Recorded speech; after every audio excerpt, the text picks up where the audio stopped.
Badji Night Club. Le Badji Night Club, l'ancienne discothèque de l'une des plus grandes villes du Mali, Gao.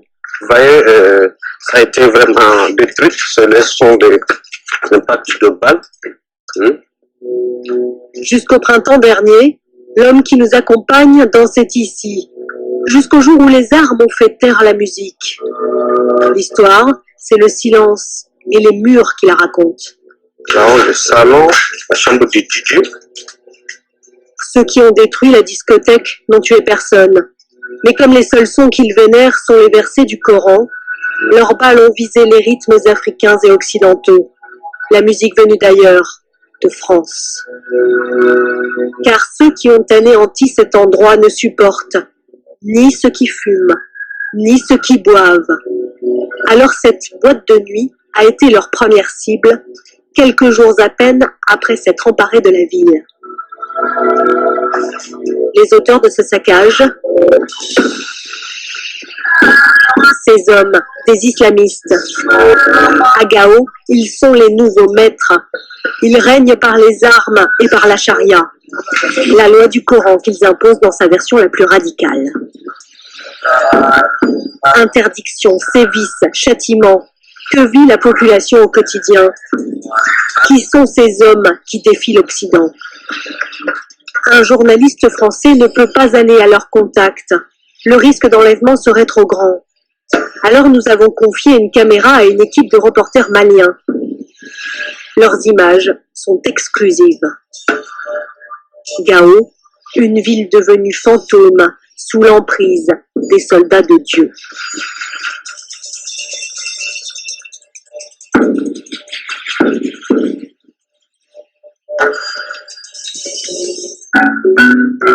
Notre point de départ se situe à Bamako, la capitale du Mali. Ici, l'ambiance est décontractée, festive. Le pays est un des plus pauvres du monde, mais à Bamako, les Maliens sont libres. 90% de la population pratique un islam modéré, tolérant. C'est un bus qui va nous permettre d'aller au nord du pays, dans la zone tenue par des groupes proches d'Al-Qaïda. Ici, au pied de cet autocar, nous confions la caméra à notre équipe malienne. Les deux journalistes connaissent parfaitement le nord du pays, dont l'un d'eux est originaire. Ils y ont de solides contacts.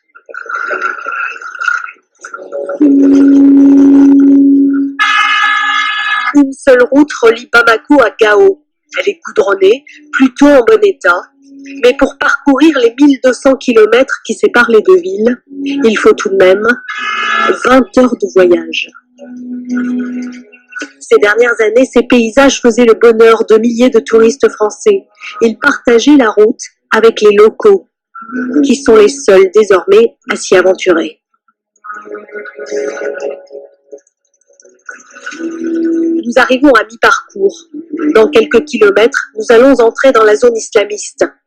Le Mali est depuis quelques mois un pays coupé en deux.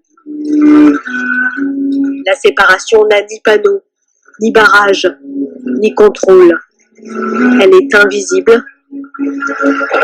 Mais chacun sait que la ligne entre les deux Malis est franchie quand tombe ce bout de tissu. Un rideau en guise de frontière pour séparer le regard des hommes de celui des femmes, rassemblés à l'arrière de l'autobus. On m'a demandé de séparer les hommes et les femmes. Qui vous a demandé? Ce sont les islamistes. Est-ce que c'est la religion qui l'impose? Moi, j'en sais rien. On m'a dit de le faire, je le fais. À l'arrivée à Gao, les journalistes maliens décident de faire un premier tour de la ville en voiture, discrètement. Les islamistes n'ont pas encore donné leur accord pour qu'ils filment. Les rues sont plutôt vides. Avant ici, hommes, femmes, enfants vivaient le plus souvent dehors. Aujourd'hui, les hommes n'ont plus le droit de boire le thé devant leur porte, ni de fumer. Des véhicules patrouillent. Nous le comprenons vite, c'est pour surveiller la population. Dans les rues, plantés sur les trottoirs tous les 200 mètres, des panneaux noirs attirent notre attention.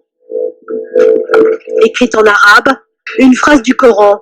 Il n'y a pas d'autre Dieu qu'Allah. C'est la profession de foi de l'islam partagée par tous les musulmans.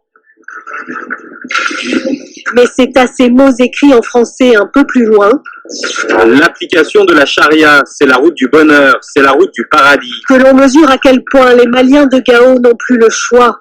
Ils doivent se soumettre à la loi dictée par les islamistes. Obéir ou bien être châtiés en place publique. Il y a quelques mois, des journalistes filmaient ces images. Des coups de fouet pour une cigarette allumée, un verre d'alcool, ou pour les femmes, un voile mal porté. Le fouet s'appelle ici la chicotte. Les voleurs sont eux le plus souvent amputés d'une main, ou bien d'une main et d'un pied. La charia, ou plutôt sa version la plus radicale, ces extrémistes veulent l'imposer bien au-delà du Nord Mali. C'est ce que dit Oumar Ould Amara, un de leurs leaders. On est prêt à défendre la religion jusqu'au dernier degré. On est prêt à combattre la France, les États-Unis, tous les pays de l'OTAN. Et on considère que toute leur puissance n'est qu'une toile d'araignée. Comment nous menacer avec une toile d'araignée? Vous nous menacez avec notre soleil, le martyr. On doit vivre en bon musulman, en bon pratiquant, ou que l'on meurt en martyr. Ces groupes sont dans la mouvance d'Al-Qaïda. À Gao, notre équipe obtient l'autorisation de filmer. Elle approche enfin les chefs islamistes. Ces hommes qui ont mis en fuite le maire, le préfet, toutes les instances démocratiques du nord du pays. C'est le nouveau chef de la police ici au téléphone qui nous prend en charge. Il s'appelle Aliouma Amar et dans un français approximatif, il est soucieux de donner une bonne image de ses troupes. Nous, on ne tue pas les non-musulmans. On ne tue pas les juifs. On ne tue que s'ils nous tuent. C'est de l'autodéfense. Nous devons nous défendre. Aliouma Amar parle de se défendre car l'armée malienne prépare la guerre pour reprendre Gao et le nord du pays. Après leur chef, nous approchons les combattants. Les organisations des droits de l'homme les soupçonnent d'enrôler des enfants. Alors nous cherchons des silhouettes, des visages derrière les turbans. C'est d'abord un adolescent que filme la caméra. Puis notre équipe repère ce groupe. Ils sont 4 ou 5, dont ce tout jeune garçon armé d'une Kalachnikov. Quel âge a-t-il exactement? Nous tentons de l'approcher. Ça va, petit? Comment vas-tu? Ce sont les premières images d'enfants soldats au Mali. Combien sont-ils dans les rangs islamistes? Il est impossible de le dire. Nous demandons ensuite à Aliouma Amar de nous conduire à l'hôpital. Selon nos informations, 4 hommes accusés de vol auraient été récemment amputés et nous souhaitons les voir. Mais à l'évidence, ce n'est pas cela que le chef de la police a prévu pour nous. On va à l'hôpital. Oui, Pour aller donner la viande. on va à l'hôpital pour distribuer de la viande aux gens là-bas. Les islamistes veulent montrer leur générosité. Ils exhibent la viande qu'ils s'apprêtent à distribuer aux malades. Devant nous, le personnel médical prend la pause. Ils se sentent invités à remercier leurs bienfaiteurs. En tant que personnel, nous pouvons nous réjouir et vous remercier infiniment pour ça, parce que vous savez que la prise en charge des malades, c'est pas Pu vérifier l'état de santé des amputés de Gao. Manque-t-il de soins, de médicaments? Nous n'obtiendrons jamais l'autorisation d'entrer à l'intérieur de l'hôpital. C'est vers la prison à présent que roule notre convoi. Rapporte-moi la clé. Sur les détenus, aucune information sur leur nombre et sur les raisons qui les ont conduits ici. Les gardiens les sortent régulièrement pour une séance de rééducation morale. C'est Dieu qui vous met dans cette situation difficile pour tester votre croyance. Et les croyants iront directement au paradis. le sharia, le sharia pour les Je suis en prison pour vol.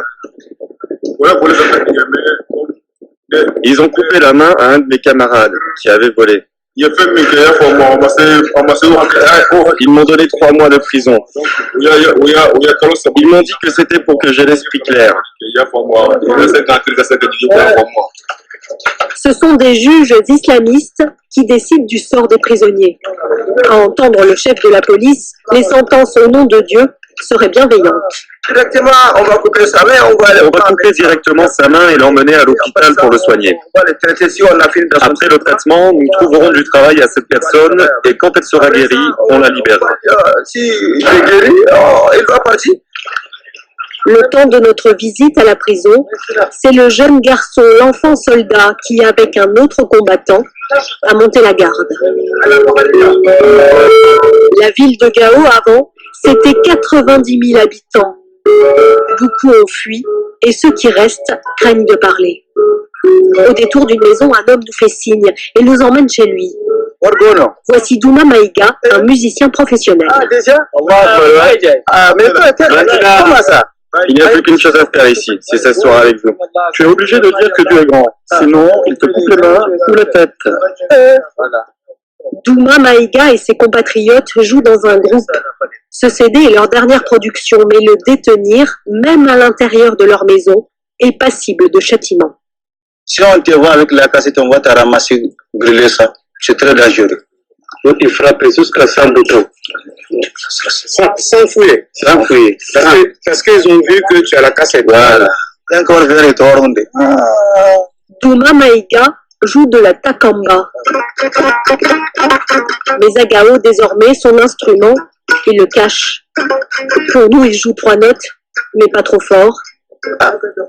Attention. Il ne faudrait pas qu'on l'entende. Ça peut être dangereux, hein? Parce que ici, on ne peut plus jouer les takamba ni autre chose. Hein? Donc, quand je me cache, ça peut être dangereux. Je ne peux pas jouer encore. Vraiment, À Gao, jouer de la musique ou tout simplement en écouter est banni. Les islamistes ont aussi exigé, sous la menace de leurs armes, la fermeture des cafés Internet. Insupportable ouverture sur le monde, selon eux. Ils vont chasser les coiffeurs de leur salon, intolérable lieu où les femmes osent prendre soin d'elles.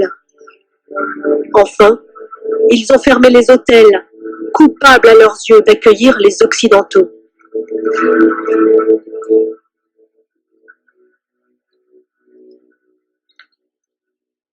Avant qu'ils partent dans cette zone, nous avions demandé à notre équipe d'aller à la rencontre des femmes de Gao. L'une d'elles a accepté de nous recevoir à l'abri des murs de sa maison. Elle s'appelle Fifi. Il y a encore quelques mois, elle était libre de ses allées et venues. Aujourd'hui, c'est fini. Elle est soumise, comme tous les habitants, à un couvre-feu dès 22 heures. On ne vivait pas sous occupation. On avait notre propre liberté. On faisait ce qu'on voulait. On sortait librement dans la rue. On allait saluer les familles, tout le monde, revenir à l'heure où on voulait. Et cette année, tu es obligé de revenir avant une certaine heure. Parce qu'à une certaine heure, tu ne dois pas être dehors. Donc c'est pas pareil. Avant les islamistes, Fifi pouvait aussi s'habiller comme bon lui semblait, à l'occidental même. À présent, seul le huis clos des maisons lui laisse un peu de répit. Mais dans la rue, où dès qu'un homme arrive, elle doit se couvrir. Bonjour. Salut, ça va? Comment vas-tu? Fifi reçoit un ami. Elle le connaît de longue date, mais elle ne déroge pas à la règle. Tu me connaissais avant, comment je m'habillais et tout. Là, il faut forcément porter ça, sinon tu peux pas sortir dans la rue, tu ne peux rien faire, on est pas toujours de liberté, on est obligé de marcher avec ça, avec cette chaleur-là qui fait carrément et tout. Sans ça, c'est carrément la charia, quoi. Fifi est de cette ville, Gao, comme toute sa famille. Mais si elle a accepté de nous parler, c'est parce qu'elle est étudiante à Bamako. Elle a donc moins peur des islamistes. Fifi a encore le droit de conduire sa voiture et de sortir seule. Elle accepte que nous l'accompagnions au marché. C'est un de nos marchés, voilà, c'est vide, il n'y a personne. Par crainte, les femmes ne sont pas là. Un marché qui a perdu ses couleurs. Des échoppes comme laissées à l'abandon où les produits manquent. Ce jour-là, un seul commerçant est ouvert et les prix sur son étal ont flambé. C'est parce qu'il manque des marchandises que les prix ont augmenté. Oui, les gens sont fatigués, il n'y a rien. Et l'oignon, là, c'est combien? Autour de 800 francs CFA. C'est énorme. Et le kilo avant, c'était à combien? 250. Le prix. Les Maliens de la ville de Gao n'ont pas souhaité cette villa. Depuis l'arrivée des islamistes, 450 morts qu'elle filme ces images de rue, notre équipe est brutalement interrompue. A-t-elle franchi une limite? En fait, les chefs islamistes ne sont pas tous d'accord avec notre présence. L'équipe est retenue plusieurs heures. L'un des journalistes est même menacé de mort. Ils finissent par être expulsés. Ce sont leurs dernières images de Gao. Nous décidons de poursuivre notre reportage à Bamako auprès de ceux qui ont fui la charia. Pour Dédéou, il est presque déjà trop tard. Dans les rues de la capitale, cet ancien plombier est maintenant libre, mais sans sa main droite. Il a été amputé pour vol en septembre dernier. 2 fois par semaine, il se rend dans cet hôpital pour refaire son pansement.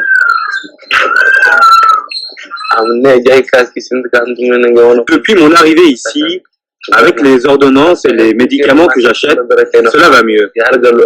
Immédiatement.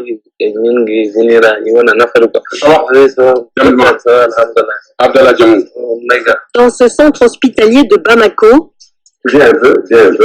c'est la première fois que les médecins sont confrontés à une telle blessure. C'est quoi ça? C'est des choses qui doivent plus se répéter encore. On ne veut plus voir ça encore. Aujourd'hui, Dédéou ne risque plus la gangrène. Il est sorti d'affaire. Il ne rentrera pas chez lui, dans le nord du Mali. C'est à Bamako désormais qu'il envisage de travailler et de réapprendre à écrire avec sa main gauche. Pour l'instant, il habite chez sa grand-mère. Cette femme respecte tous les préceptes de l'islam. Elle est allée en pèlerinage au lieu saint. Pour elle, les islamistes ne sont pas de bons musulmans. Ils ne sont pas plus musulmans que nous.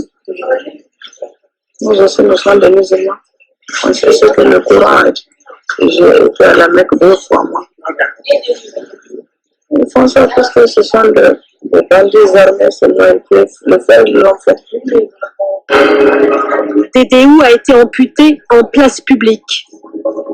Il a passé plus d'1 semaine dans un hôpital du Nord où il a été filmé par des journalistes locaux. Ce sont leurs images que nous avons récupérées. Dédéou ne semble pas bien comprendre ce qui se passe. À ses côtés, l'un de ses persécuteurs qui dit avoir agi pour son bien. Ça fait dans notre programme de l'application de Sharia. C'est une erreur qui est commise par notre frère Mohamed Omega.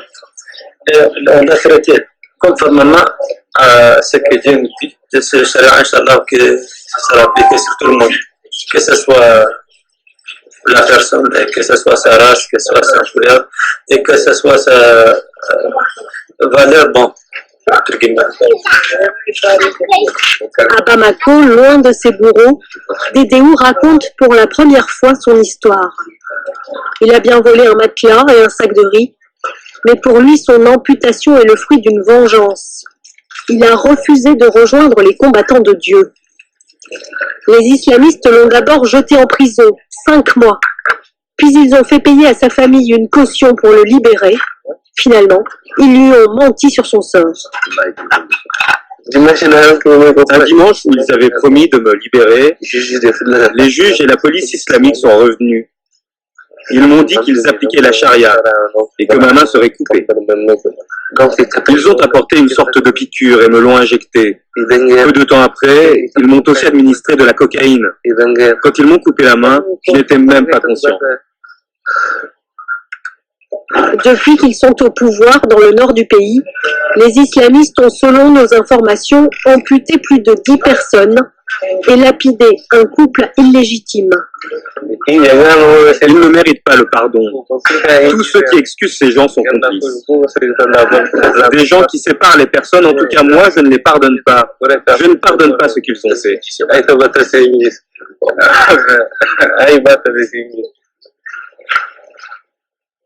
À Bamako, Dédéou n'est pas le seul à maudire les islamistes.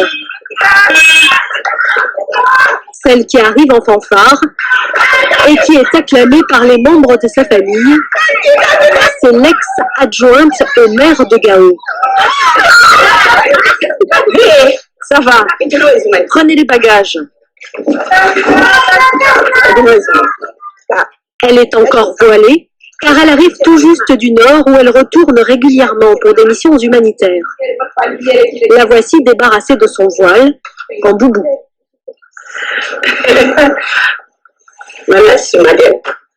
Ça va mieux? Oui, ça va vraiment. Saïma a été chassée de son poste par les islamistes, comme tous les élus et les fonctionnaires de sa mairie. Depuis, elle a mis sa famille à l'abri à Bamako, ses enfants, ses neveux et sa mère. Une femme très pieuse, elle aussi, à ses risques et périls. Ces dernières semaines, la situation s'est tendue. Hier soir, ils ont tiré sur le pied d'un gamin, uniquement parce qu'il roulait à 3 motos l'une derrière l'autre. Comme cela formait une sorte de cortège, ils ont tiré sur eux en rafale. Un jeune a été touché au pied. Pendant que tu étais là-bas, j'étais très inquiète. J'avais besoin de t'appeler tout le temps pour savoir si tu allais bien. Mais dès que j'entendais « Allô », ça me rassurait. Voilà. À Gao, Saïma connaît presque tous les habitants. Nous décidons de lui montrer nos images des enfants soldats. Elle n'est pas surprise. Son propre entourage a été touché. J'ai même des cousins là-dedans qui ont donné leur enfant. On dirait qu'on les a fait un lavage de cerveau. C'est l'islam, et c'est la bonne route. Il faut donner ses enfants, même si ces enfants-là vont mourir demain, ils vont au paradis. C'est des innocents, il faut le dire comme ça. C'est des innocents qui ne savent même pas ce qui les attend. Quand nous, on les voit, on a peur. Pour eux-mêmes, quand nous, on les voit, on verse des larmes. Parce que c'est des enfants de... Elle n'envisage pas de prochain voyage pour Gao. Trop risqué. Elle espère désormais que l'armée malienne parte au plus vite à la reconquête de sa ville. Avant de quitter Bamako, nous retrouvons Fifi. Allez les filles, on va se mettre un petit maquillage pour sortir, ça vous dit? L'étudiante qui nous avait fait visiter le marché de Gao. Ici, on la reconnaît à peine avec ses cheveux soigneusement coiffés et sa robe moulante. Ce soir, elle chaussera l'une de ses nombreuses paires de chaussures et partira danser en discothèque avec ses copines. Comme un pied de nez aux islamistes qui ont divisé son pays. Comme une façon de dire au monde que les Maliens sont fiers, combatifs et libres.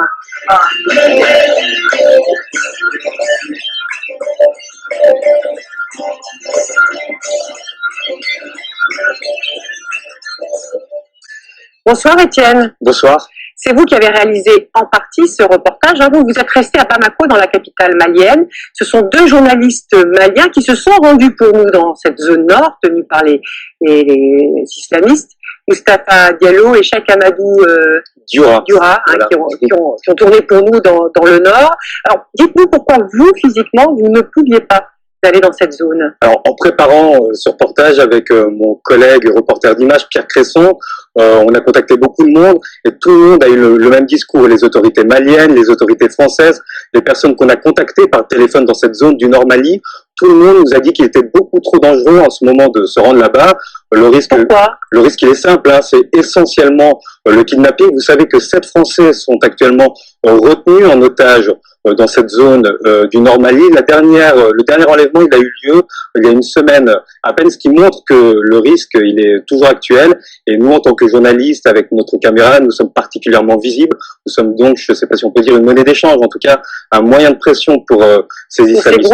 Alors, qui sont-ils, ces groupes? Alors, on parle d'environ 5 à 7 000 hommes, c'est vrai qu'il y a des habitants du Nord Mali, par exemple, le commissaire qu'on voit dans le sujet est un Malien. Il y a donc des Touaregs, des Arabes qui habitent le Nord Mali. Ils ont été renforcés ces dernières années, peut-être encore plus ces derniers mois, par un certain nombre de combattants, on va dire de la mouvance djihadiste internationale, c'est-à-dire des hommes Proche d'Al-Qaïda. oui, proches d'Al-Qaïda, des hommes qui veulent vraiment ouvrir un nouveau front contre l'Occident dans cette zone sahélienne. Alors, on trouve des Mauritaniens, on trouve des Nigériens, on trouve des anciens des groupes du GSPC, du GIA, de ces groupes islamistes algériens. Ils se sont vraiment renforcés ces derniers mois et notamment ils ont trouvé des armes dans les stocks de l'armée libyenne. Ils ont donc profité de la chute de Muammar Kadhafi, des groupes aussi qui vivent de divers trafics qui sont assez puissants financièrement et qui sont un maillon, nous dit-on, et ça on a eu beaucoup de témoignages qui nous l'ont confirmé,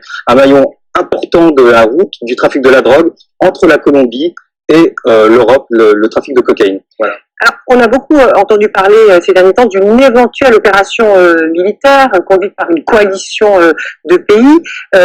Un soutien de la France est même évoqué.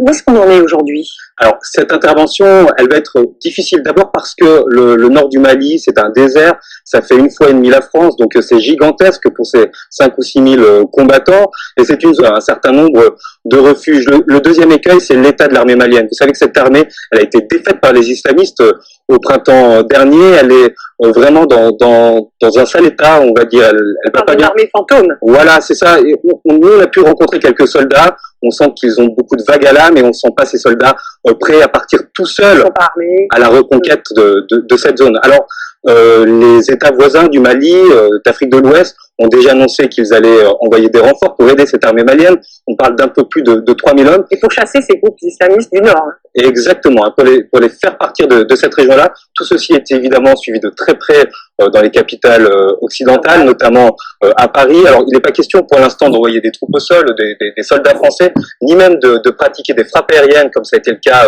en Libye l'année dernière. On parle plutôt d'assistance, de formation de ces soldats africains, et puis également d'une mission de renseignement. Il y a on dit qu'il ne sera pas possible de partir à la reconquête du Nord avant 3-4 mois. Logistiquement, c'est quasiment impossible. Et certaines voix sont même encore plus pessimistes. C'est notamment le cas de Romano Prodi, l'envoyé spécial de l'ONU dans cette zone sahélienne. Romano Prodi lui dit c'est pas possible d'agir militairement avant 1 an. Ça va donc laisser vraiment beaucoup de temps à ces groupes pour se renforcer. Et donc, on est dans une sorte aujourd'hui de course contre la montre dont l'issue est pour le moins imprévisible. Merci beaucoup, Étienne.